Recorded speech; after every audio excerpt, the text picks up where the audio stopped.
as many of you may know, Clay is a Braves fan.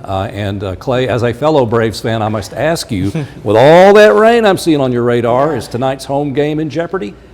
Maybe, David. I think these storms heading towards Atlanta may fade away, which could be good news, but we may have a little bit more later on. So hopefully they're able to get the ball game in. I think there's about a 50-50 chance for now, but we'll keep an eye on the radar, and all you Braves fans, hopefully you get to watch them play tonight. As we take a look at your radar, though, not a whole lot going on right now. We had those storms rolling through northeast Alabama and northwest Georgia earlier. Those have faded away, but they did help us out with some cloud cover, which cooled temperatures down quite a bit here across Chattanooga and much of the Tennessee Valley. And as we take a look at your radar, we're not done yet. We're tracking this area of storms moving across middle Tennessee. That's going to swing through a little bit later on. Notice the line of storms is pretty broken, so not everyone's going to have heavy downpours, but those who do could get some gusty winds as well. So we're going to continue to track that out. Still a level 1 out of 5 risk for some strong to severe storms as we continue through your evening. But again, this cloud cover associated with those storms that moved through earlier really helped to cool us down, and that's spreading across the entire Tennessee Valley, which kept temperatures out of the mid-90s.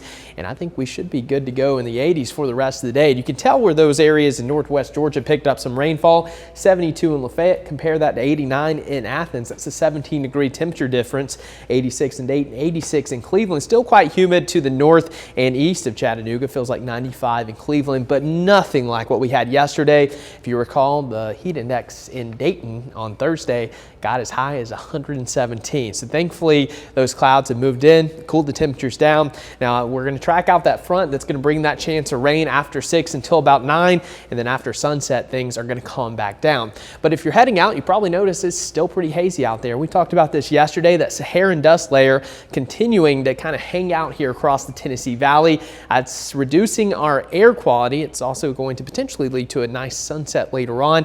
Now this is going to stick around through Saturday evening, and then it looks like by Sunday it's going to move back to our south, so we should be good to go going into Sunday and potentially early next week. But it's still going to hang out, not going to be quite as thick into next week, but we'll continue to keep you updated on that. And it has dropped our air quality into the sensitive category from Dunlap down to Chattanooga, so if you have respiratory issues, be mindful of that before you head out and about this evening into your Saturday as well, because we are going to continue to track out some of that dust. Now as we take a look at your futurecasts, again, here comes that next wave of storms pushing through. Going to be pretty quick hitting, and by about 7 to 8 o'clock, a lot of this moves into North Georgia. Overnight, things are going to remain dry. Now going into your Saturday, I do think we have at least a chance of a few spotty showers, but notice not a whole lot of green showing up during the afternoon. Again, I think a lot of us more than likely going to stay dry as we go into your Saturday and Sunday and even beyond. But that next wave of storms could bring some locally heavy rainfall. Some areas could pick up a quick 1/2 inch to maybe 1 inch of rainfall, and then after that we are going to start to dry out.